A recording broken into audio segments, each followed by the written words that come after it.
नमस्कार, हमारे चैनल में आपका स्वागत है। मैं हूं रामचंद्र मौर्य। साथियों, हमारे चैनल को सब्सक्राइब कर लीजिए और सामने की बटन जरूर दबाइए, सामने की घंटी जरूर दबाइए ताकि विश्लेषण वाला हमारा वीडियो आपको तत्काल मिल जाए। भारतीय जनता पार्टी के बारे में कहा जा सकता है कि अब भारतीय जनता पार्टी 2014 और 19 वाली पार्टी नहीं रह गई है। दुनिया की सबसे बड़ी पार्टी होने का दंभ भरने वाली भारतीय जनता पार्टी भारत में ही सिमटती जा रही है। लोकसभा चुनाव के बाद उपचुनाव हुए और उपचुनाव की 13 सीटों में सिर्फ 2 सीटें हासिल करना और उसके बाद उत्तर प्रदेश के चुनाव जो सिर पर है, इसमें भी कामयाबी की कोई उम्मीद न दिखना, यही साबित करता है कि भारतीय जनता पार्टी को अपना चाल चरित्र चेहरा बदलना पड़ेगा और 2024 के चुनाव से सबक लेना होगा। क्या सबक लेना होगा? सबसे पहले उसे हिंदू मुस्लिम ध्रुवीकरण और धार्मिक उन्माद पैदा करके वोट हासिल करने, वोट बैंक को बढ़ाने की फितरत के बारे में समीक्षा करनी चाहिए। या यूं कहें कि जिन परिस्थितियों में हिंदू मुस्लिम किया जाता था पहले और वोट हासिल किया जाता था, आज वह परिस्थितियां नहीं है। इसलिए वक्त के मुताबिक भारतीय जनता पार्टी को भी अपनी चुनावी रणनीति में परिवर्तन करना ही होगा और वक्त के मुताबिक अगर परिवर्तन नहीं किया तो इसके बुरे परिणाम होंगे। अमित शाह जिस तरह से हरियाणा में फिर से वही हिंदू मुस्लिम राग अलाप रहे हैं और कह रहे हैं कि जब हमारी सरकार हरियाणा में फिर से बनेगी तो हम मुसलमानों के आरक्षण को छीन करके दलितों में बांट देंगे, ओबीसी में बांट देंगे। कर्नाटक में मैंने ऐसा किया भी है कि 4% आरक्षण जो कर्नाटक में मुसलमानों को मिलता था उसे छीन करके ओबीसी और SC ST में मैंने बांट दिया है। अभी भी गृह मंत्री अमित शाह वही नकारात्मक प्रचार कर रहे हैं जो लोकसभा चुनाव के दौरान किया था। हिंदू मुस्लिम ध्रुवीकरण और मुस्लिमों के प्रति नफरत पैदा करके 80-20 का खेला खेल रहे का जो इरादा अमित शाह और नरेंद्र मोदी को है, इस देश की जनता ने उसे झटक दिया है। कर्नाटक चुनाव के बाद से ही RSS को लगने लगा था कि अब हिंदू मुस्लिम ध्रुवीकरण और चुनाव में धर्म का इस्तेमाल, जय बजरंग बली, जय श्री राम, जय हनुमान, कोई नहीं काम आने वाले हैं चुनाव के दौरान। और जो कुछ RSS ने व्यक्त किया था कर्नाटक चुनाव के दौरान अपने लेख ऑर्गेनाइजर में, वही सच साबित हुआ है 2024 के लोकसभा चुनाव में। लेकिन संस्कृत की एक कहावत है, विनाश काले विपरीत बुद्धि। जिस रास्ते पर चलने पर पार्टी का विनाश हुआ और हो रहा है, उसी रास्ते पर अगर भारतीय जनता पार्टी का शीर्ष नेतृत्व अब भी चलना चाहता है और बीते चुनाव से कोई सबक नहीं लेना चाहता है, तो जाहिर है कि भारतीय जनता पार्टी अपना वजूद खत्म करने जा रही है। निकट भविष्य में, या यूं कहें कि इसी साल 2024 के अंत तक 3 राज्यों में चुनाव होने वाले हैं, महाराष्ट्र, हरियाणा और झारखंड में। और इन जगहों पर चुनाव प्रचार का काम भारतीय जनता पार्टी ने शुरू कर दिया है। इसी क्रम में हरियाणा जाते हैं गृह मंत्री और जिस तरह से चुनाव प्रचार करते हैं वह 2024 के लोकसभा चुनाव और आज के विधानसभा चुनाव में कोई अंतर नहीं दिख रहा है। वही हिंदू मुस्लिम, वही सवर्णों का तुष्टीकरण, वही मुस्लिमों के खिलाफ राग अलापना, वही सब चल रहा है जो लोकसभा चुनाव के दौरान चल रहा था। जिस तरह से मंगलसूत्र छीनने की बात भैंस खोलने की बात, टोटी चोरी करने की बात, हिंदुओं की प्रॉपर्टी मुसलमानों को सौंपने की बात कह करके नरेंद्र मोदी ने एक तरफा चुनाव करने की कोशिश की थी। 80-20 का खेला खेला था, लेकिन उसमें उन्हें कामयाबी नहीं मिली और बुरी हार हुई। इस हार से सबक न लेकर के अगर प्रधानमंत्री नरेंद्र मोदी और अमित शाह और भारतीय जनता पार्टी के अन्य नेता अभी भी उसी पुराने ढर्रे पर चल रहे हैं, तो देखिए क्या नतीजा होता है इन 3 राज्यों के चुनाव में। और इन 3 राज्यों के चुनाव से पहले उत्तर प्रदेश का उपचुनाव होने जा रहा है, और इस उपचुनाव में उम्मीद यही है कि अभी अभी 7 राज्यों के 13 विधानसभा सीटों पर जिस तरह के परिणाम आए हैं, वही परिणाम कमोबेश उत्तर प्रदेश के उपचुनाव में भी आने वाले हैं। तो 2024 में 3 राज्यों के चुनाव और 2 उपचुनाव में अगर भारतीय जनता पार्टी बुरी तरह से हारती है, तो हारने के बाद पार्टी और कमजोर हो जाएगी, और अगर पार्टी और कमजोर होगी तो लंगड़ी सरकार चल पाने में मुश्किलात सामने आएंगी। लेकिन इतनी दूरदर्शिता शायद प्रधानमंत्री नरेंद्र मोदी और अमित शाह में नहीं है। सरकार के कमजोर होने से, सरकार के बैसाखियों पर आने से, सरकार के घुटनों पर आने से हमें लगता है कि प्रधानमंत्री नरेंद्र मोदी अमित शाह को कोई फर्क नहीं पड़ा है, और उसी ठसक के साथ राज करना चाहते हैं जिस ठसक के साथ 2014 और 2019 का लोकसभा चुनाव जीतने के बाद आतंक मचाया था। सीबीआई, ईडी, आईटी का आतंक, साम दाम दंड भेद और विपक्ष को खत्म करने, लोकतंत्र को खत्म करने, संविधान को खत्म करने का फतवा जारी कराया था। और उसके बाद इन्होंने सोचा था कि हम 400 पार या 370 पार सीटें हासिल कर लेंगे। लेकिन इस देश की जनता की नब्ज, भले ही नरेंद्र मोदी 10 सालों तक राज किए हैं, भले ही 2014 में 282 और 2019 में 303 सीटें लाए हैं, लेकिन इस देश की जनता की नब्ज नरेंद्र मोदी नहीं पकड़ सके हैं। इसी वजह से वह अपने पुराने ढर्रे पर कमोबेश अभी भी चल रहे हैं, या यूं कहें कि और ज़्यादा आक्रामक हो करके वही हिंदू मुस्लिम, वही तुष्टीकरण और वही धार्मिक उन्माद फिर से पैदा करना चाहते हैं।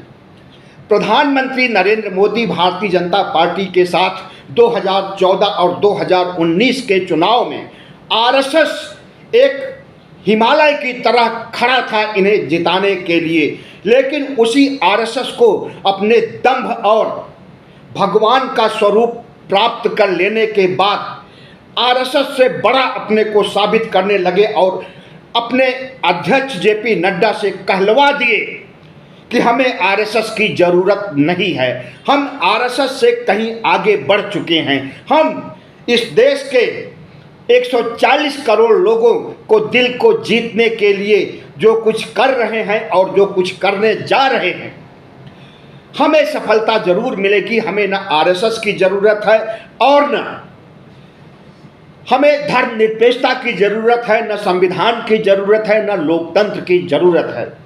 तो आरएसएस की ज़रूरत तो नहीं थी, उसका कोई फर्क नहीं पड़ा, लेकिन संविधान की ज़रूरत नहीं है, लोकतंत्र की ज़रूरत नहीं है, और संविधान को हम खत्म कर देंगे 400 पार सीटें लाने पर। यह दंभ नरेंद्र मोदी को इतना बड़ा झटका दिया है कि उस झटके से अभी तक उबर नहीं पाए हैं। और उत्तर प्रदेश में हार के बाद योगी को हटाने और केशव मौर्य की ताजपोशी करने के लिए जो उपक्रम इन्होंने किया था, उससे भी बैकफुट पर आ गए हैं, और अब योगी निष्कंटक राज करेंगे 2027 तक। योगी को हटा करके केशव मौर्य को रिप्लेस करने में शाह नाकाम हुए और शाह की हार हुई है, योगी की जीत हुई है। केशव प्रसाद मौर्य अपने बल पर नहीं, तमाम तरह के फतवा जारी कर रहे थे कि संगठन बड़ा होता है सरकार से, लेकिन यह बातें वह योगी आदित्यनाथ के लिए तो कह रहे थे कि संगठन बड़ा है उत्तर प्रदेश में योगी सरकार से, लेकिन यह बात क्या वह केंद्र सरकार के लिए कह सकते थे? और इसी में वह फंस गए जब मीडिया ने सवाल पूछना शुरू किया। वैकल्पिक मीडिया की बात हम कर रहे हैं, गोदी मीडिया की बात नहीं कह रहे हैं। जब वैकल्पिक मीडिया यानी यूट्यूब और सोशल मीडिया ने सवाल करना शुरू कर दिया कि संगठन अगर पार्टी से बड़ा है, संगठन सरकार से बड़ा है, तो यह बात दिल्ली के सिंहासन पर क्यों नहीं लागू होती? यह बात वहां क्यों नहीं कही जाती है कि नरेंद्र मोदी से बड़ा संगठन है और उसी संगठन का हिस्सा आरएसएस रहा है, तो उस आरएसएस को क्यों नजरअंदाज किया गया और उसे एक झटके में अलग कर दिया गया? प्रधानमंत्री नरेंद्र मोदी, अमित शाह और जेपी नड्डा जिस तरह से पार्टी के अंदर तानाशाही ला दिए हैं और पार्टी के अंदर लोकतंत्र को खत्म कर दिए हैं। चुनाव के आधार पर अध्यक्ष का चुनाव होता था किसी भी पार्टी में, लेकिन भारतीय जनता पार्टी में वह परंपरा खत्म हो चुकी है और जेपी नड्डा को 30 मई तक ही इनका कार्यकाल था, लेकिन उसके बाद एक्सटेंशन दे करके जिस तरह से अपने तानाशाही रवैये को बरकरार रखने का काम किया है, उससे यही लगता है कि प्रधानमंत्री नरेंद्र मोदी ने संगठन पर भी कब्जा कर लिया है और उस कब्जे को बरकरार रखना चाहते हैं। और दूसरी तरफ आरएसएस इस ताक में है कि संगठन पर उसका कब्जा हो जाए, क्योंकि भारतीय जनता पार्टी में मोदी समर्थक कुछ ही हैं, मोदी का साथ देने वाले कुछ ही सांसद और नेता हैं, जबकि आरएसएस का साथ देने वालों की एक लंबी कतार है भारतीय जनता पार्टी में, सांसदों की भी और नेताओं की भी। तो आरएसएस को लगता है कि हम भारतीय जनता पार्टी अध्यक्ष पद पर संघ के व्यक्ति को बैठा करके भारतीय जनता पार्टी को बचा लेंगे, लेकिन नरेंद्र मोदी चाहते हैं कि उनका आरएसएस का कब्जा भारतीय जनता पार्टी के शीर्ष पद पर, अध्यक्ष पद पर कतई नहीं होने पाए। अगर ऐसा हुआ तो मोहन भागवत एक ऐसा माहौल बना देंगे कि नरेंद्र मोदी और शाह को गुजरात के रास्ते निकल जाना होगा झोला उठा करके। उन्हें भारतीय जनता पार्टी में कोई जगह नहीं मिलेगी। इसी डर से नरेंद्र मोदी पार्टी पर कब्जा बनाए रखना चाहते हैं और अपने तानाशाही रवैये से पार्टी को चलाने के लिए एक्सटेंशन दे रहे हैं जेपी नड्डा। प्रधानमंत्री नरेंद्र मोदी ने, जैसा कि मैंने कहा, कि लोकसभा चुनाव से कोई सबक हासिल नहीं किए हैं और हासिल करना चाहते भी नहीं हैं। इतनी समीक्षा बैठकें हुई हैं, हार की वजहों पर इतनी पड़ताल की गई है और जो पड़ताल सामने आई है, जो कारण सामने आए हैं, वह नरेंद्र मोदी के खिलाफ नहीं है बल्कि योगी के खिलाफ हैं। वह शाह के खिलाफ नहीं है बल्कि योगी आदित्यनाथ और उत्तर प्रदेश के मुख्यमंत्री और मंत्रिमंडल के खिलाफ है। ऐसे में समझा जा सकता है कि जिन समीक्षा बैठकों को आहूत करने के लिए नरेंद्र मोदी ने कमेटी बनाई थी, उस कमेटी के अध्यक्ष BL संतोष ने जो 15 पन्नों की रिपोर्ट दिया है, उस रिपोर्ट में अगर सिर्फ योगी को दोषी ठहराया जा रहा है उत्तर प्रदेश चुनाव हारने के लिए और ब्यूरोक्रेट को ठहराया जा रहा है, कार्यकर्ताओं पर ठीकरा फोड़ा जा रहा है, लेकिन जो असली चेहरा, असली गारंटी वाले बड़े गुरु, बड़े साहब, कुछ भी कह लीजिए, आज तक तो अब तो वो भगवान भी से भी बड़ा उनका दर्जा हो चुका है, तो बड़े साहब ने के ऊपर ठीकरा फोड़ने का काम कोई नहीं कर रहा है, न कर सकेगा। जबकि नरेंद्र मोदी और शाह ही उत्तर प्रदेश की हार के कारण हैं, क्योंकि इन्होंने सांसदों का चयन किया, चुनाव लड़ने के लिए टिकट बांटी और पूरी कमान चुनाव प्रचार से लेकर के बूथ लेवल तक और पूरे उत्तर प्रदेश के चुनावी माहौल को अपने पक्ष में करने के लिए अमित शाह ने पूरी ताकत झोंकी हुई थी, लेकिन अमित शाह से जो चूक हुई है, जो गलतियां हुई हैं, उसकी तरफ समीक्षा बैठक से आई 15 पन्नों की रिपोर्ट में कोई हवाला नहीं दिया गया है, बल्कि योगी को दोषी ठहराया गया है। और योगी को दोषी ठहराने के आधार पर ही योगी को हटा करके केशव मौर्य की ताजपोशी करने का जो शाह का निर्णय था वह आखिरकार धराशायी हो गया है और अब योगी आदित्यनाथ को नहीं हटाया जा सकता है। उन्हें सौंप दिया गया है कि 10 उपचुनाव जीतिए और उसके लिए वो बैठक दर बैठक कर रहे हैं और एक एक सीट पर 3-3 मंत्रियों को उतार रहे हैं चुनाव प्रचार करने के लिए। 10 सीट है और इन 10 सीटों में 30 मंत्रियों को उतार रहे हैं चुनाव प्रचार के लिए। तो देखिए क्या होता है। हमें तो लगता है कि 2 या 3 सीटें उपचुनाव में मिलेगी, सदर गाजियाबाद, खैर, और हो सकता है कि एक आध कोई और सीट जैसे कि फूलपुर मिल जाए। बाकी 7 सीटों पर इनकी भारी हार होने वाली है, लेकिन फूलपुर की सीट भी जीत पाना हमें लगता है कि मुश्किल होगा, क्योंकि वहाँ पर सिर्फ 4000 वोट से अमरनाथ मौर्य की हार हुई है सांसदीय के चुनाव में, और प्रवीण पटेल 4000 वोटों से जीते हैं। और अब जब फूलपुर की विधानसभा सीट का नंबर है तो आपने देखा होगा कि फूलपुर में जब सपा और कांग्रेस का अधिवेशन था, रैली थी, तो वह रैली नहीं बल्कि रैला साबित हुई थी और लाखों की भीड़ इकट्ठा होकर के मंच तक पर चढ़ गई थी।